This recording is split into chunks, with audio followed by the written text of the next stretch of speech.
Welcome to Forte Catholic Radio! This is your host, Taylor Schroll, recording from the intergalactic studios of Red Sea Radio at St. Mary's Student Center at Texas A&M University in College Station, Texas. Welcome in, everybody, whether you are listening on the podcast or on the radio in Central Texas or Tulsa, Oklahoma. Thanks for joining us today. It is great to have you in on our second show of 2018. Speaking of it being the second show, I realized today that I made a very large mistake on last week's show. Last week's show was episode 64 of the podcast, of the show. It's our 64th episode ever. And I didn't talk about the Nintendo 64, a huge part of my childhood. I was very disappointed in myself, and I don't apologize often, but for this transgression, I need to do this publicly, because that's one of the worst things I've ever done. So, welcome in to episode 65 of the podcast, of the radio show. If it makes you feel any better, which you don't care, it makes me feel a little bit better, because we did talk about the N64 a couple of episodes ago. We were talking about Christmas, because it's the greatest Christmas present I ever received. Oh yeah, Jesus, but you know what I mean. Like the present that I received on Christmas morning. Also, happy ordinary time, everybody. Like, what am I supposed to say? Happy ordinary time, or am I just supposed to say, it is ordinary time? Like, I don't know what the exclamation is, but here at Forte Catholic, we are all about making Catholicism fun again. So let's make ordinary time fun again. We get to wear green. I mean, we can wear whatever we want because we're not priests. But like the priests get to wear green after they just went through like their whole wardrobe over the last couple of weeks or so. Advent's a very confusing time. It's all over now, and we are back in ordinary time with some interesting readings at the Sunday Masses. We're going to be talking about one of those readings in our third segment today. In our second segment of the day, we're going to be joined by Allie Hoffman. She's going to be talking about her new Facebook show, the video series called In the Galley with Allie, which is totally making Catholicism fun again. Absolutely. She is doing it on par with me. I would hope that since it's my slogan that I'm doing it well. Maybe I'm not. Lena Rulli, I think, is doing a fairly good job. Allie's in that same category. So I'm very excited to have her on, and I think y'all are really going to enjoy listening to what she has to say as well. In our first segment, we're going to talk about this. My kid's being sick. Before we do that, I have an announcement. Some really cool news that I got today. Somebody made my day very fun and very nice. So, one of our listeners, and a lady who has become a friend of mine, we have mutual friends. It's one of those things like we met on Twitter, online, and then we became friends on the rest of the social medias, right? And then we found out that one of my friends, Steve Picorni, who was on the show a couple of weeks ago, she went to school with him and his wife and her were in a sorority together. So we're all kinds of Catholic connected. And we, the more people, the more you like stuff on Twitter, the more often you see each other's stuff. So we're constantly reading each other's things. She's hilarious on Twitter, and she wrote a blog post today for Epic Pew. They're a blogging service, right? They do a bunch of other things, but I think that's probably the thing that they're most known for. And she wrote a post, 8 podcasts to start listening to in 2018. And here's the backstory. A lot of times, my friends who are in Catholic radio, the guys at the Catholic Man Show, they get included in things things like this. Hey, 8 podcasts start listening to in 2018, or the top 10 podcasts of 2017. And I'm friends with all of them. I get to watch all of my friends get all these accolades, and I'm just sitting here I want to be cool, And so I jokingly on Twitter was I just want to be included.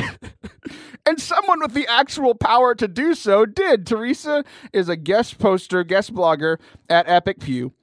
And I opened up this thing today, 8 podcasts to start listening to in 2018. And whose beautiful face do I see? Mine. I'm right on the top. So, Teresa, thank you so much for including me there. It's a cool thing for me, a cool thing for Forte Catholic, and I truly appreciate it. All right, let's talk about my sick kids. In families, I don't know what your current family looks like or how you grew up or whatever, but you probably know, either from experience or like television or being a human being, that when some people get sick in the family, it's only a matter of time until it just sweeps through the entire family like the plague, right? That's what has been happening in my family for the last few weeks. It always starts with one of the small children, one of the dirty ones. They get like dirty and sick, and then the other child that gives it to the other kid, which gives it to either mom or dad, and then the other one gets it. That's what's happening. And then like we all get fine, and like let's say I'm the last one to get it.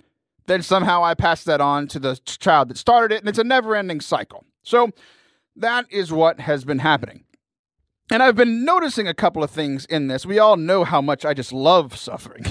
We're going to talk about that in the third segment a little bit later, but sweet, sweet Maggie just had her third birthday last week. The third anniversary of when she was born on the side of the road. She's a very, very sweet girl.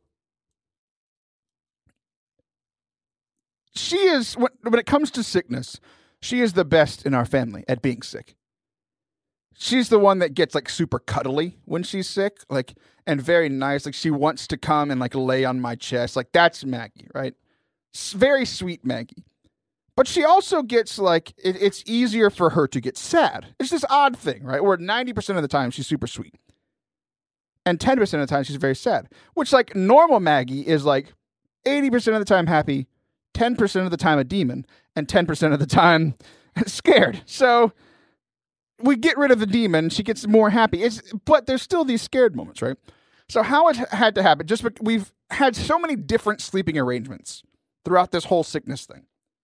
Because we have a 3-month-old baby who nurses, so I'm of no help. so like wherever the baby goes, my wife goes. And also because we're trying to keep the baby from being sick, we try to keep my wife and the baby away from who's the sickest, but then it's like they want mom. It's this weird thing, right? So the past couple of nights, here's the scenario. I've been in my king bed with my son because my wife has been over in the guest room with our baby next to Maggie's room who's being quarantined. So that when Maggie wakes up sick, like my wife can hear her, help her, and hopefully, and still not get Felicity sick. That's what's been happening. Here's what it's looked like the last 2 mornings. Almost the exact same. I'm sleeping in my bed. Christopher needs to wake up to go to school. Christopher wakes up, leaves the room, gets ready for school. Me, Maggie, and Felicity are still asleep. Both mornings. So here's how I wake up. Maggie, in the middle of our home, screaming bloody murder because she thinks she's in the house alone. Because Felicity is in our guest room. Maggie's coming out of her room. Maggie goes from her room. I'm assuming she probably checked the game room, because that's where Chris usually is. She probably checked the kitchen, which is where Mom usually is, and like the TV room, which is where Dad usually is. She didn't check the 2 rooms that had people in them. Like I could just see this going through 3-year-old brain. So I get waken up around 7:40 on the dot both days of blood curdling screaming like, what is happening? And then yesterday I didn't know who it was. I had no idea where I was. I was probably in like the middle of like deep sleep. Had no idea what was happening. I'm like, what? Chris? Nope, it's not good. Maggie, come here. And then I like get out of bed. I go walk up to her. She just looks at me. She's like, where's mommy? I'm just like, oh, this is so sad. And you're so sweet. But then both days, like she just came and like laid like on my chest and just fell asleep again. Like so sweet. Like back and forth from scared to sweet, right? So as we've all been sick, I've been noticing how all of us react to being sick. That's Maggie. For Christopher, when Christopher gets sick, normally he's a very good kid. When he gets sick, he is mean. He's so mean. Like, I know that he's suffering. He probably gets this from his dad. He's suffering, so he just wants everyone else to suffer as well. He's just a jerk whenever he's sick. I thought about, like, saying this, and, like, what if Christopher, like, in 15 years listens to this, and he's like, what are you... You're a jerk for saying that on the air. Whatever. Sorry, 14-year-old Christopher. I said Maggie is sweet and sad. Felicity is 3 months old, so she's a potato, so, like, nothing changes, right? My wife, like, we all know that women deal better with sickness than men do, especially moms. Like, she doesn't complain at all. Half the time I don't even know she's sick. She just sleeps. Like, she's very tired. She just sleeps more often. Like, that's her thing that changes. I go from a marginally good Catholic to, when I get sick, a terrible human being that's worthless to the world. Like, I'm not sick well. I'm like that, like, the guy they stereotype, like the husband that gets sick off, like the man flu. That was a thing, right? I get sick and I'm like, I'm so selfish. I'm just like, I just want to be by myself. I want to watch a whole season of something on Netflix. I don't want to see any of you people. You know, like, I go from, like, and not very different from me normally, but just exponentially worse, right? So I was thinking about this, and I was like, okay, when people are sick, it's obviously contagious. Like, that has been happening in our house. It's being passed on from person to person. So here are two things that I think happen when we get sick. Number one, it's very visible. Like, you can look at my kids right now and, like, oh, like, something's off, right? They look different. They're coughing. Like, Maggie has, like, dried snot below her nose because I can't wipe it fast enough because it's every 4 seconds. Some people just change the dial. Like, you can tell it in their eyes. They're, like, baggy, right? You can tell when people are sick from looking at them visibly. Like, they're sneezing. There are obvious signs that you can see. And two, like, it changes them. Like, that's the whole list that I just went through. Like, something changes in all 5 of us whenever we get sick. And it probably, as I was giving that list, you're like, yep, that's my brother. Yep, that's my sister. Yep, oh crap, that's me. You know? So I was thinking about this because I think it was last week, maybe 2 weeks ago, that I heard somebody give a homily about sharing the faith and living out the faith. And then we were talking with the Fulkersons a couple of weeks ago on the show about living out your faith in a, like, post-Christian world. So I've been kind of thinking about this and mulling this over about, okay, what are some of the similarities between the sickness and, like, sharing our faith? Because here's the deal. Number one, like we said with the sickness, it's visible. Or is it visible? Like, that's the question for me, and it's the question for you today. Is the fact that you are a Catholic visible?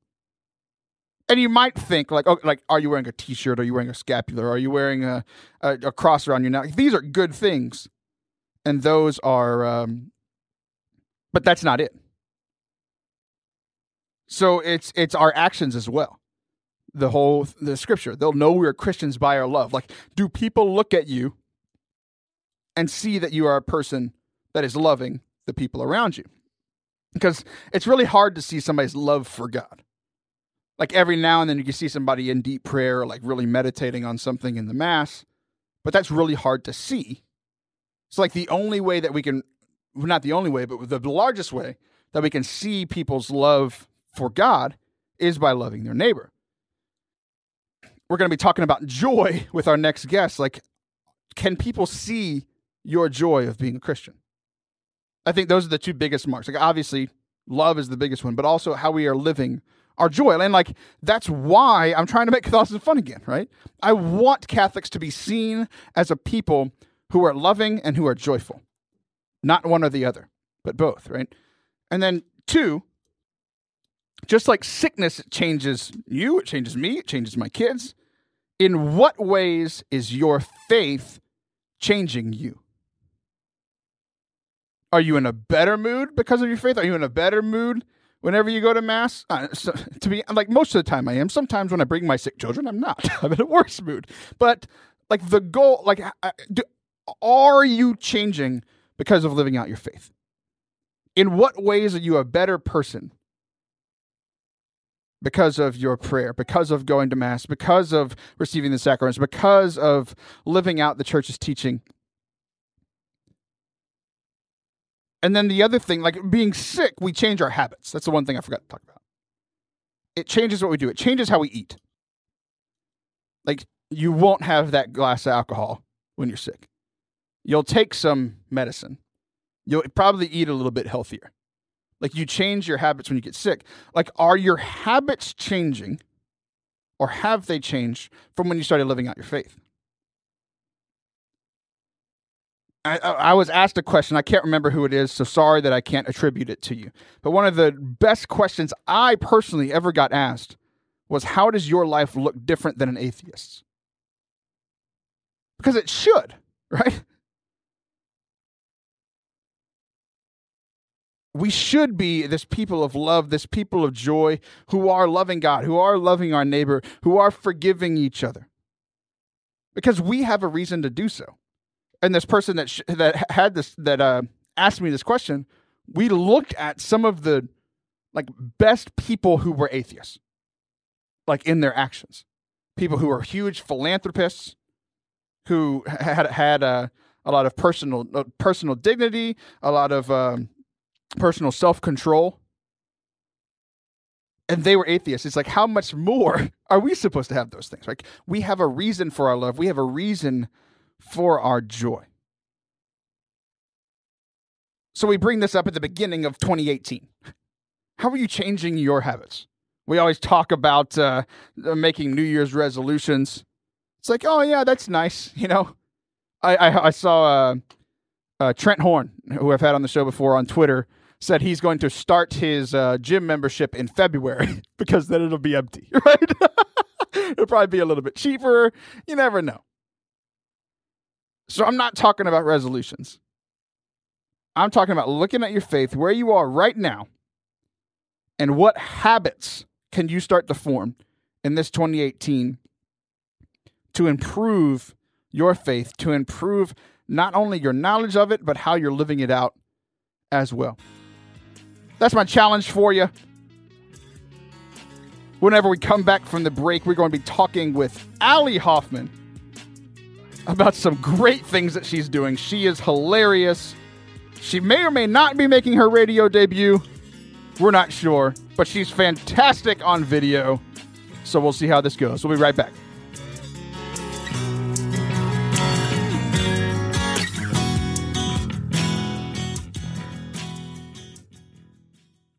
Hey, I wanted to talk to you about Patreon real quick before we head over to the break. If you head on over to patreon.com/Forte Catholic, you can show your support for the show and also get some cool merchandise and behind-the-scene content as well. Go check it out.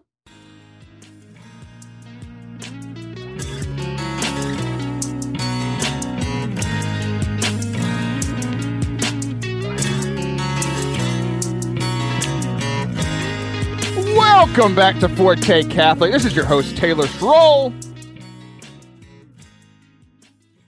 I'm excited for this interview. If you're joining us for the first time ever, in the second segment, we always do our interview with some random guests from out there in Catholic land, or that one time Lutheran land. So I am on the phone right now with a social media celebrity. In the Catholic world, that means you have about 4 followers. I'm just kidding. So Allie lives out the show's goal of making Catholicism fun again. Her videos are absolutely hilarious, and she's come on to talk about the videos and along with some other things. So Allie Hoffman, how are you doing this evening, madam? Hi, Taylor. I'm doing pretty great. And you're so right. I have about 4 followers. 2 of them are my parents, and they're really dedicated fans. So shout out to them. Hi, Mom and Dad. I love you. I'm doing so well. You have way more than that. You're being fake humble. A little more. But seriously, every time I watch one of your Instagram stories, and you have this thing called In the Galley with Allie that we're going to talk about, I just find myself laughing. And but before we even get into that, you mentioned your parents and watch. Do your parents watch your Instagram stories? I don't think they actually watch my Instagram stories. There's part of my life. I don't even know if they know that I do that. But if they were to watch it, they probably would not be surprised, and or they would join in. Really, I got everything for my parents. So they wouldn't be surprised if they saw it. So here's the thing is, like, I saw you doing the dancing videos. So you were like, you need to do these. So I said, okay, I'm going to do them, but I'm not as cool as you. So I said, if I'm going to do it, I have to do it like with my kids. Like I have to be dancing in the car with my kids. And then I realized, if I'm doing what Allie's doing, it means that I'm doing this in the car, sometimes while driving. Sure. And if my mom found out about that, she would not join in. She would murder me. She would murder me to prevent my death in a car. So, sure. Understandable. So It's a big secret on Instagram, and I've talked about it on 2 shows now. And she does listen to the podcast, so I'm just waiting for the day that I get an angry phone call. But I'll tell her it's all your fault. So, Mom, it's not my fault. It's all Allie's. Send her hate mail to her Instagram account. Yeah, I think the theme of this show should be practice safe driving, everyone. That's just the moral. Let's just keep it safe and fun for the whole family. It would have to be hosted by someone other than the 2 of us, because we have already proven otherwise. Yeah. Perfect. So, awesome. I've obviously seen them. Why don't you explain your Instagram videos first? Like, what's your goal when you're doing that? Are you having fun, or are you trying to do something else? Like, what are you doing? Explain to our audience what the heck goes through your mind when you're making these. Yeah, excellent question, Taylor. I'm so glad you asked that. I'm very smart and good at my job. That's really good. So these Instagram videos, I think the first one was actually the very first day of 2017. My 2016 year was all ups and downs, with joys and lows, classic human life. And so 2017, I was just in my car. I love listening to music. I love all kinds of music. I love dancing. And so I was listening to it, and I was just dancing, and I just put it on like the 15-second Instagram video. And I just continued to do that just because there are some really fun songs out there, and I make myself laugh. So really, I don't know if anybody else will find it funny, but I think they're hilarious just because I'm like, who knew you could do that in the car? And you're very limited in a car, because you do have to practice safe driving and you don't want to die. And, it's only filming from like the neck up really. So you can get some hand movements in there. And I just realized just what joy it brought to people. And so other people started doing it, and just started dancing in their car, or would film themselves dancing in other places. And it just brought so much joy. And, I'm all about joy. I'm all about fun. I'm all about, just what brings lightness to the world, because the world is crazy enough with politics and with, opinions and with all this other stuff. And so why not bring a little love and light? So that's how it started. And then now it just goes from there. So who knows what 2018 will bring. It continues to get better. If anything I've learned, you definitely get better with practice. So if you're wanting to become a professional dancer, maybe start an Instagram and you will do great. You see, I don't. I'm very large and white, so I'm a very terrible dancer. No, embrace that. No, Taylor, you just embrace it, and you work with what you've got. See, I do, and this is why I like your idea of dancing in the car. But because I'm a large white male, I can dance fairly decently one half at a time. Either my bottom half or my top half. I cannot do both at the same time. So when I'm in the car, I only have to move my top half. And it makes me look that I'm semi-decent at something just to fool everyone, which is what social media is for. So, sure. So I absolutely love it. But Sam told me something today. Well, before we get into that, if you want to follow Allie, go to on Instagram at AMJ Hoffman with 2 Fs. Just because you have to see these videos for yourself. Speaking of dancing, I was telling Sam, our producer, who was coming on the show tonight, having no idea that y'all actually know each other, which you do. Yeah. As I was telling her about this, she was like, "Oh, Allie got popular. Like, she had a video that went viral, and then she went on TV." So, Sam, why don't you? I've never seen this because you told me about it an hour before the show, so I couldn't do any more prep than I had already done. The 3 minutes I do for the show every week. So what happened, Sam? Well, I mean, it's a wonderful rainy day, I think, right? I think it's raining. It was a snow day. Snow day. Yeah, we couldn't Perfect. leave. Right. So We you were didn't- trapped within your house, and Allie definitely loves to dance. That's one of the things you will learn if you ever hang out with her. She's dancing as she's walking. She's dancing as she's talking. She really likes to dance for sure. And you were in the kitchen, right? And this amazing person comes on the screen and dances to Uptown Funk with you, right? Yeah. And who is that amazing person? That was my dad. Yes. The guy who doesn't know that you're dancing while driving. Yay! Yeah, exactly. He promoted it, so it's really his fault. All his fault. So and then you like went on a TV show or something because of that? Yeah, so this video, it was a stupid little Ice Day dance video.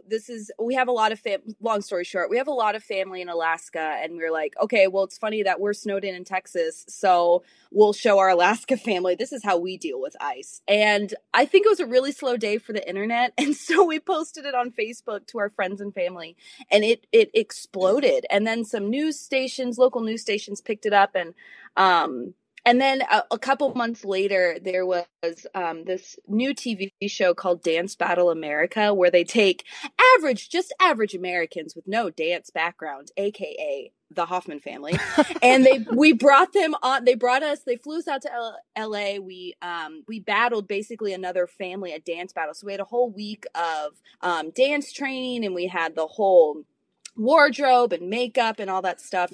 Side note, we did not win, but and now I can put on my resume that I'm basically a professional dancer, so I can teach you all the things. Thank you very much. I look forward to not doing dance lessons ever because I have dignity for myself. So no, it's good. Another way that you are living out this making Catholicism fun again and bringing joy to people are these videos you started doing in the galley with Allie. They are absolutely tremendous, and I find myself like crying, laughing throughout listening to them. So, first of all, explain In the Galley with Allie in 30 seconds, and then how did it start? I'm so glad you asked that, Taylor. In the Galley with Allie. I'm very good at my job, so you're very, very good. Not dancing. Well, to each his own. It's fine. You can have other talents other ways. Basically, In the Galley with Allie are instructional videos on how to do all the things that you've always wanted to know, or maybe you never needed to know that you needed in your life. Everything from what I've posted so far on how to do the wave with your eyebrows to how to go to your dentist and talk to your dentist while your teeth are open, to the sassy shoulder, to all things that one would need to know in life. That's basically In the Galley with Allie. So it's world changing, I think. Yeah. It is. It's actually like I didn't know you, and then like my just like in the Catholic world on social media, all my friends started sharing these videos, started watching those all the time, and then I followed you on Instagram, and then now you're on the radio show. Like this is like it's all because of In the Galley with Allie that we now know each other. So wow, look at bringing people together. Thank you, In the Galley with Allie. Yeah, I'm glad you're excited. I thought you were going to be like, oh, I had to talk to you. I'm shutting the whole thing down. And end. No. So where does this content come from? Because normal people don't think I'm going to teach people how to dance with their eyebrows. There's no honest real talk. There is no rhyme or reason. It's really, especially the eyebrows video one. It was essentially just me getting in front of a camera and said, I know what the world needs. So I think I posted on Facebook like a couple months ago on people, give me your suggestions. What do you want to learn how to do? And I will teach you all the things. And I got some answers, Taylor. Oh my gosh. I have a couple videos in the works right now that will be really exciting content that will just continue to change lives, I think. I really think that's the direction we're going. All very excited. Yeah. So there's no rhyme or reason. It's just what pops into my head. It's the Lord. It's Jesus. He gives me these ideas. The Lord is talking to prophets like, hey, go change the nation. He's telling you, hey, teach people how to shake their shoulder. Yeah. You know what would be life-changing? Yeah. That's awesome. Exactly. Yeah. So one of the things that we've seen throughout In the Galley with Allie and in your Instagram videos is that you live out this joy. So like where where does this come from? Because sadly, it's quite rare, not only in the world, but in our church, right? You know, where like, all this Catholic guilt and all these sadness and mea culpa, mea culpa. Like, how are you, as a practicing Catholic who's in youth ministry, who is living for God, how are you able to come up with stuff like this and to live these things out? Yeah, I think it really comes down to me viewing myself through the lens of mercy and through the lens of through love, versus I think a lot of times we can view ourselves through the lens of judgment, if that makes sense. So, you know, the mea culpa or the, you know, I have to be somber and solemn, and there's time and place for everything. It's not like I'm, you know, 100%, oh my gosh, life is amazing all the time.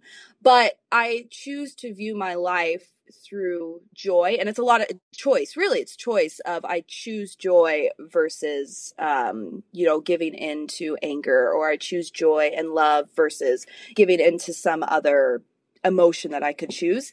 And it's really, it goes down to this whole past year I was just really digging into and reflecting on my identity, and that I am a daughter of God, and that carries so much responsibility, and there's so much truth in that, and there's so many layers and like to that sentence that it boils down to that there's nothing I could do that would make God love me more, and there's really nothing I could do that would make God love me less. I am just in all humility, I am a daughter of God, and that kind of motivates my life. So it gives me a lot of courage to be silly, because I've had a lot of people reach out to me and they're like, how can you do these videos? Like, how do you come up with that? I could never. I've had, especially the Instagram videos, so many people will comment on, I wish I could do that, or I wish I had enough courage to do that. I'm like, just do it. Be bold. There's someone's going to tell you, oh my gosh, how dare you dance in the car? And it just my mom. Comes from, yeah, maybe for like safety reasons. But it's always good to be parked, maybe, or at a stoplight. I don't know. Yes, I am always parked or at a stoplight. Right, and the seatbelt is also a good invention. Thank you, Jesus.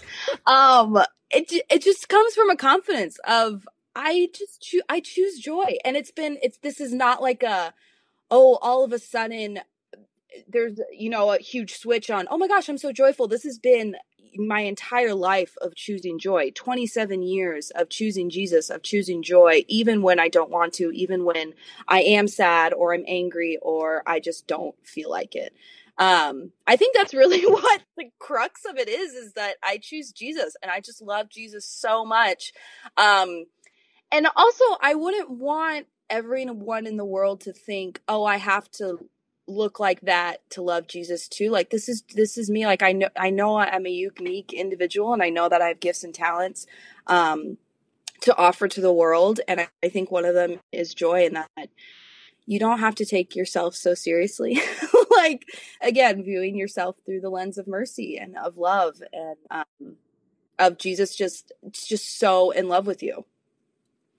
So in about 30 seconds, if somebody's listening to you and you're like, this girl's crazy, my life is hard, how do I choose joy? Like, what is a practical step that they can take this week to start choosing joy? I think one practical step is pray. Prayer is my daily, it has to be a daily thing for me.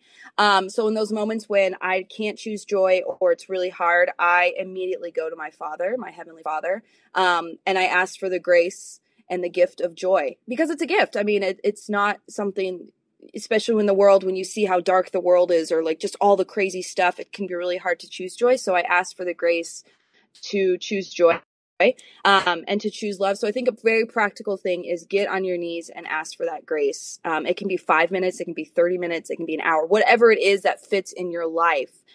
Because prayer is not, it doesn't help your relationship with God, it doesn't enhance it. Prayer is your relationship with God. So everything that I do has to be centered on that. So practical, pray. Ask Jesus for the grace. Go to him. Abba Father. Thank you so much for coming on, for sharing with us. I already said earlier, if you want to follow her on Instagram, AMJ Hoffman with 2 Fs. How else can people connect with you? Also, I do modern calligraphy and watercolor. where I post a lot of the Instagram story videos as well. And that is the Oodles of Doodles. So, and it's all one word on Instagram, the Oodles of Doodles. I do prayer cards. I have an Etsy shop connected on that, but that's another way that you can stay connected. Share your videos with me, or on Facebook, Allie Hoffman, share your In the Galley with Allie videos. There we go. So, thanks for your time, guys. Whenever we come back, we're going to continue the show off with our final segment of the day. Again, go connect with Allie. She is fantastic. So much fun. It'll bring some joy to your day sometime when you need it this week. We will be right back with another great topic.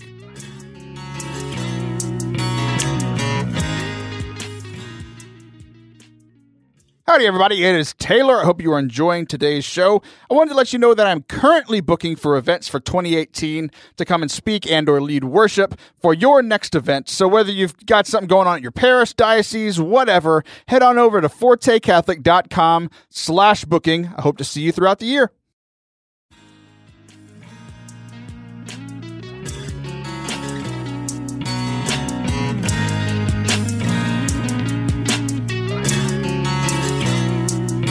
Welcome back to Forte Catholic. I am your host, Taylor Schroll. Man, Allie was great in that last segment, wasn't she? She's so much fun. Like, you can't help but smiling whenever you listen to her talk or do some of her videos. So, Allie, thanks again for coming on. In the first segment, we talked about kind of how my last week has been going with my sick children. Sam, our lovely producer here, she had quite an interesting week as well. She went to this conference. Sam, why don't you go ahead and explain to us where you went? It was like some small thing in Chicago or something? It was very, very small. Quaint. Yeah, I would say. It was SLS18, a student leadership conference with about 8,000 people there. That was a good joke. Did you like that? Thank you. That. About 8,000 young adults, college-age students seeking to take that next step in their faith. It was amazing to see so many people there, and lots of Catholics, lots of cool opportunities, and lots of amazing speakers, actually. Yeah, I was looking at it like on all of, how can I say this? Everyone on my Twitter was at SLS. Every single person. Everyone. I was like, what is the Pope doing there? Like, I'm just kidding. He wasn't there. But, I mean, there were so many people that were at SLS, and as Sam mentioned, they had some of the greatest speakers in the nation there. It was just phenomenal people. Mm-hmm. I saw videos of a lot of it. I only got to see one, though, because there was one that truly caught my eye. Jesus showed up. And a lot of times, like, when people say that, they mean Jesus in the Eucharist. But before I kind of go any further into this, when Jesus was introduced on stage to give his talk, this is what it sounded like.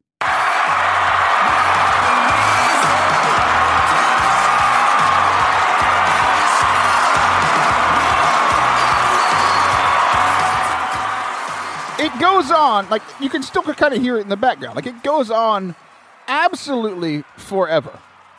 So a lot of times at Catholic conference, when people say that Jesus showed up, what they mean is, like, he was there in the Eucharist. Like, no, Jesus was here in person and gave a flesh. His name's Jim Caviezel.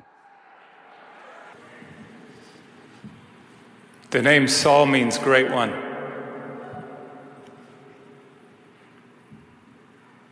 The name Paul means little one. While making this film, I learned that by changing one tiny letter, that we can become great in the eyes of God. But it requires us to be little if we wish to be great. But this is the way of the saints. This is the way of the holy. And this is the way Saul became St. Paul. So there you go. Jim Caviezel, who obviously played Jesus in The Passion of the Christ, got quite the ovation. The way that I kind of toyed with you, this was a surprise to everybody that was at the conference.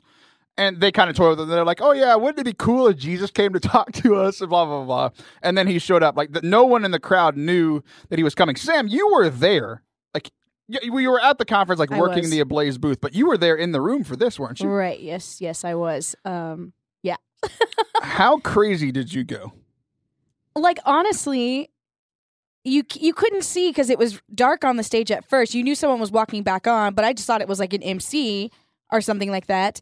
And the light comes on, and it like takes a second for everyone to realize who it is.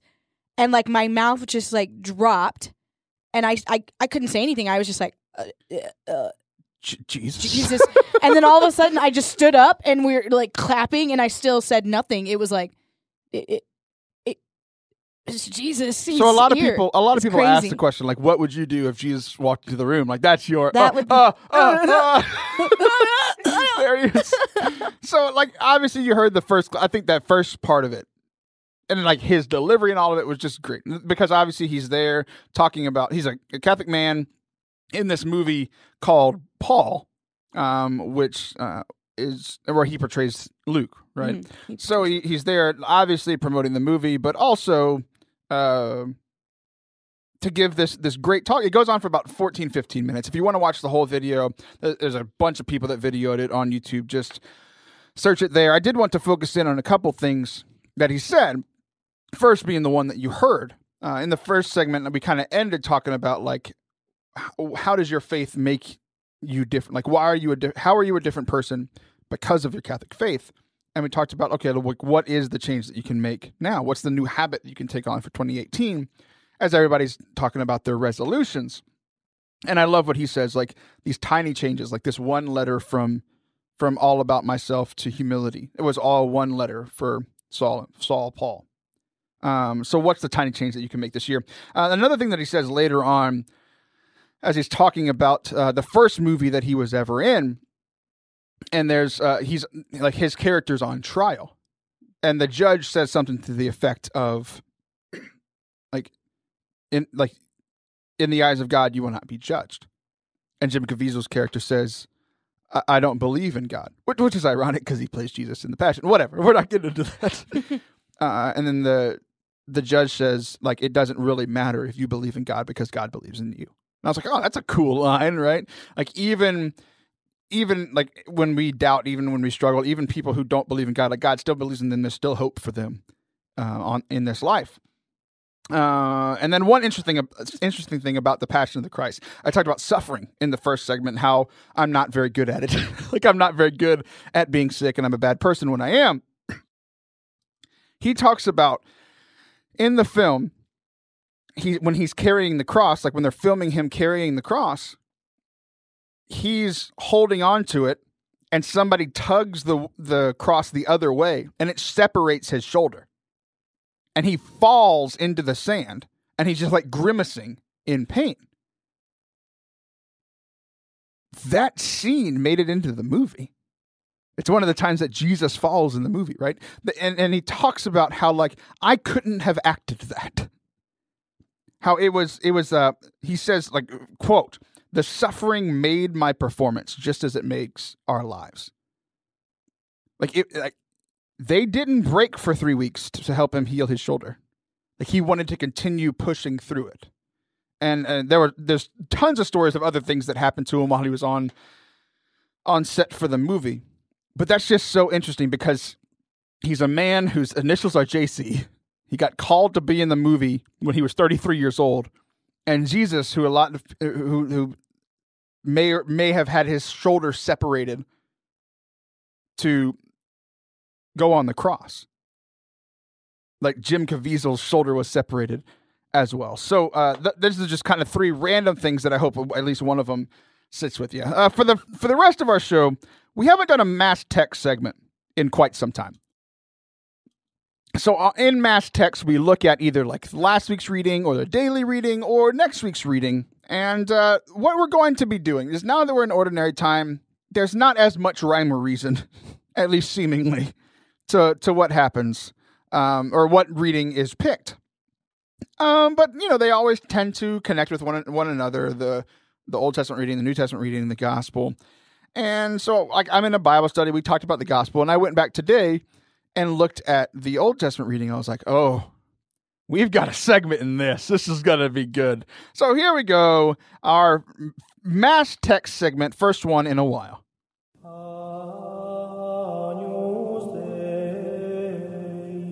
Welcome to Mass Text, the segment where we go through the readings from today's Mass in case you couldn't make Mass today. Or you are in Mass but found yourself daydreaming, telling your children to quiet down, or snoring quite loudly with people looking at you with their judging eyes. Through the Scriptures, God sent the first Mass text to all of His people so that He could share His love and wisdom with us. Sit back and relax as we dive into God's message to us today.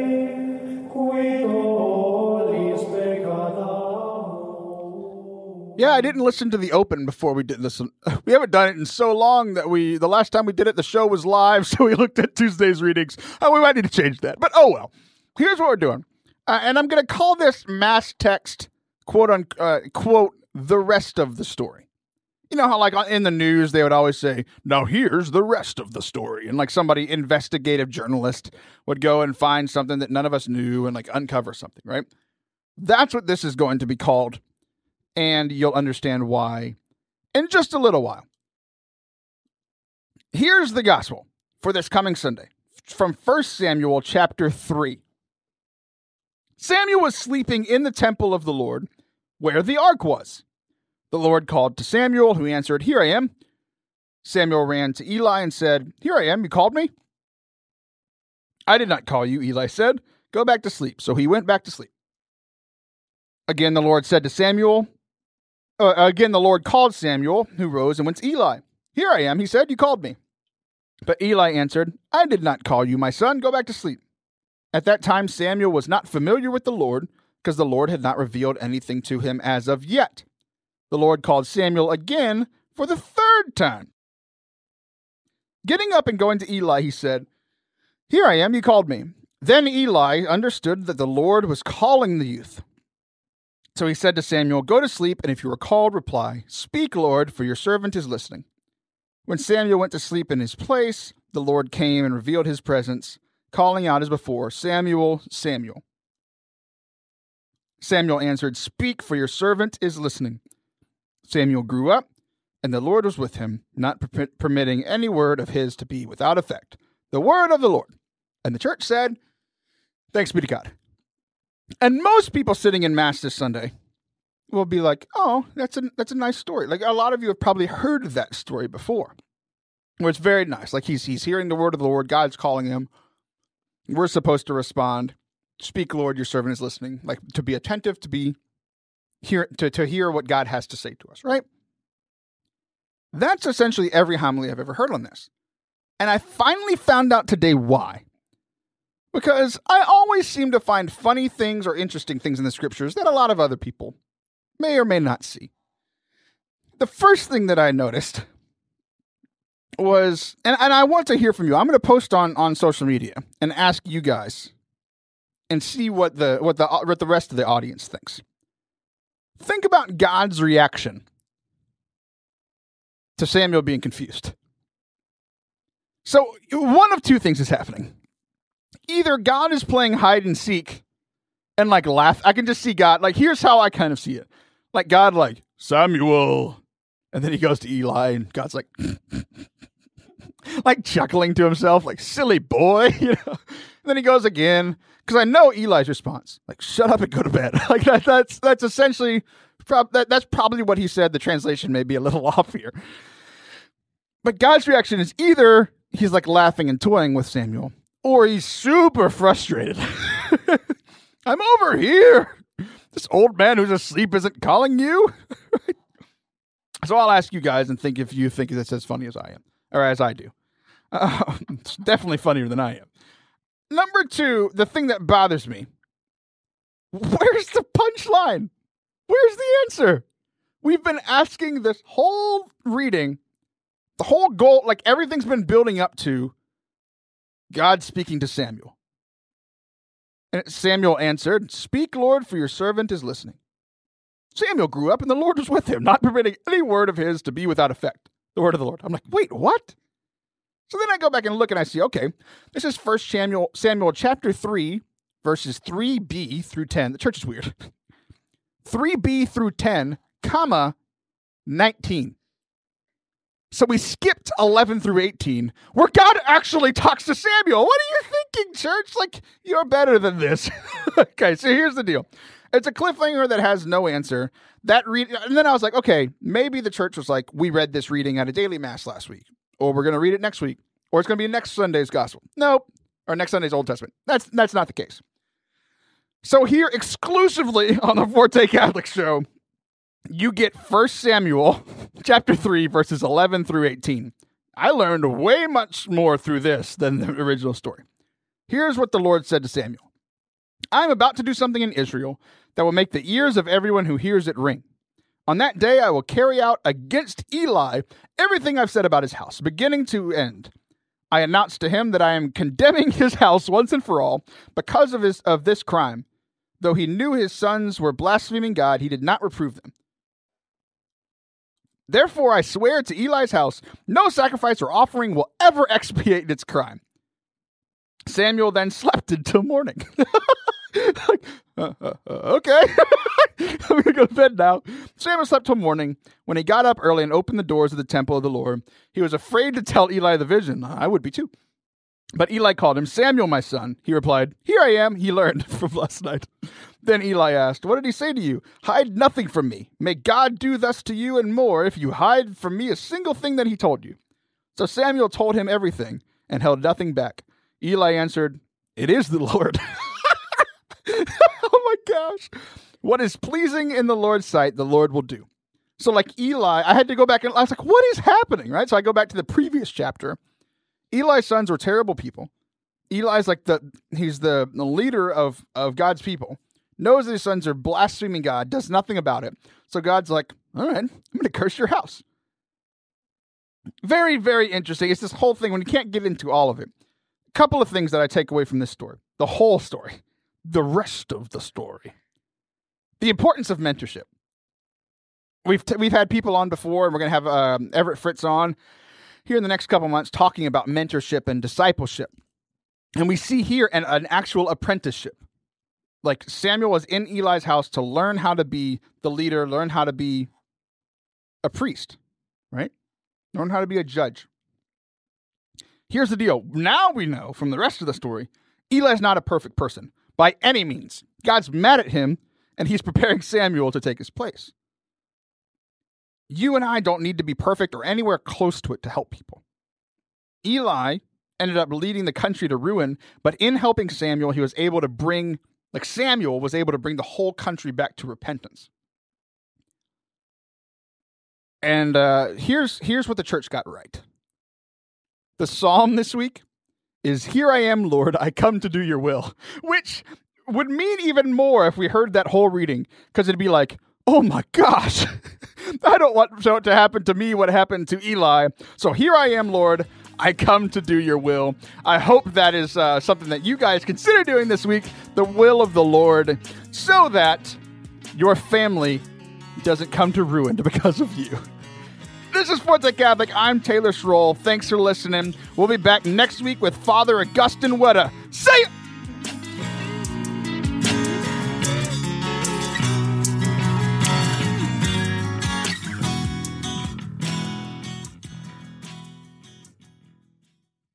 What's up, everybody? It is Taylor. Thank you so much for listening to today's show. Remember, you can always catch up on older episodes through the podcast on any podcasting service, or you can go to fortecatholic.com/radio. See you next week.